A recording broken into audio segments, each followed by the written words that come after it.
Twitter CEO Jack Dorsey still believes Bitcoin will be Internet's currency. Co-founder and CEO of Twitter Jack Dorsey declared again that he believes Bitcoin, BTC, will be the Internet's native currency. Dorsey made his comments during an interview with American comedian and podcast host Joe Rogan published on February 2. During the interview, Dorsey stated, "Bitcoin was something that was born on the Internet, that was developed on the Internet, that was tested on the Internet, it is of the Internet." The Twitter CEO had made a similar claim before, noting in mid-May 2018 that he sees Bitcoin as a choice for the Internet's native currency. Dorsey is also the founder and CEO of mobile payments company Square, which permits its users to trade in Bitcoin. When asked by Rogan if there are any plans to add other cryptos to the app, Dorsey answered that there are not. As Cointelegraph reported in December last year, Square has been named Yahoo Finance's Company of the Year. 1 month earlier, Square had revealed it generated $43 million in Bitcoin revenue for Q3 2018. During the interview, Rogan also asked Dorsey if he sees any pushback in regards to Bitcoin, to which he answered by suggesting to just look at some of the major banks and their considerations on Bitcoin. Dorsey noted that they all love blockchain, because of the efficiencies it can create for their business and potentially new business lines, but then suggested that this technology is certainly threatening to certain services behind banks and financial institutions, it's threatening to some governments as well. Dorsey also forecasted that the Internet is transitioning to a system in which any data that is created will be online permanently. According to him, this is what blockchain helps enable, down the line, and we need to make sure that we're paying attention to that. He further described how he sees the future of the Internet.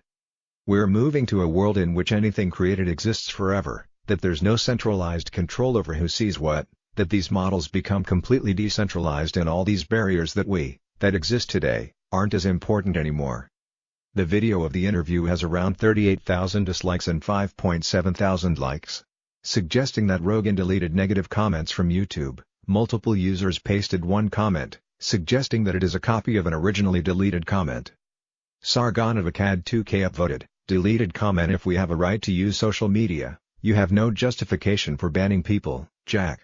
Referring to Jack at 5121, copy and paste this.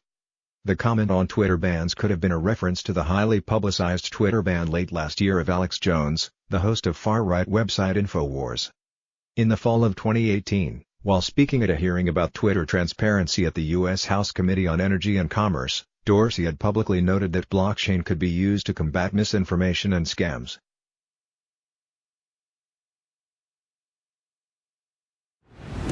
When it comes to cryptocurrency trading, there's a place that gathers Ethereum.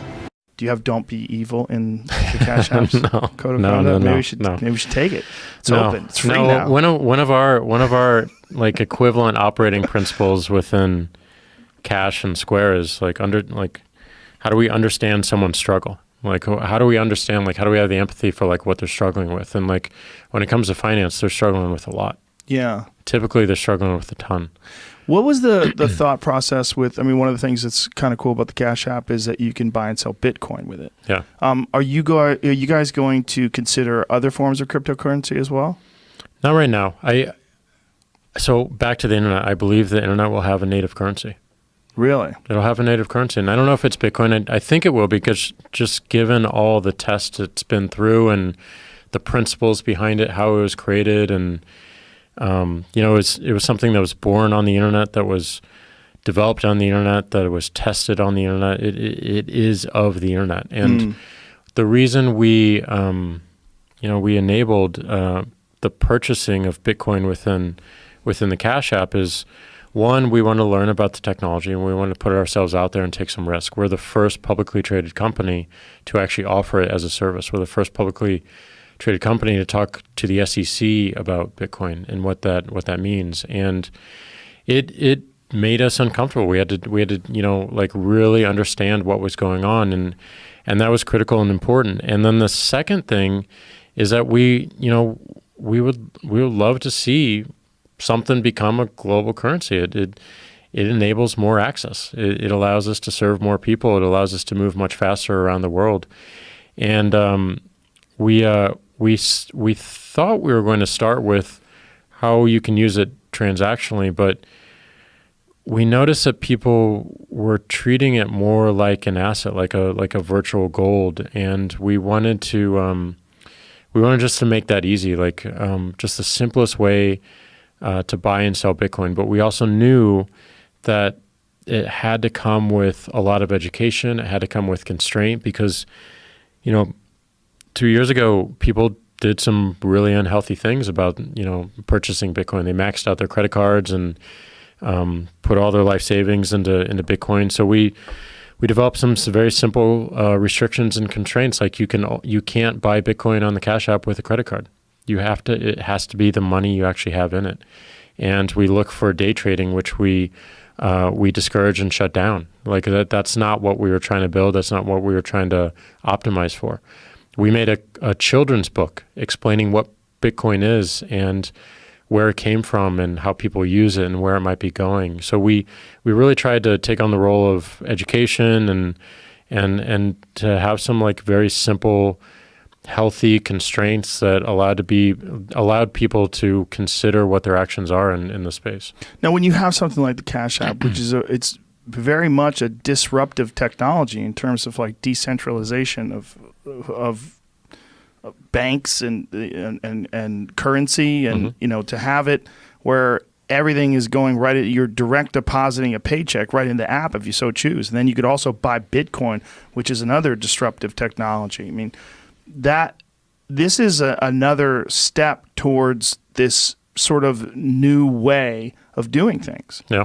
And is there pushback from any companies, or is there? Oh yeah. I mean, like you just look at like some of the major banks and their consideration around Bitcoin.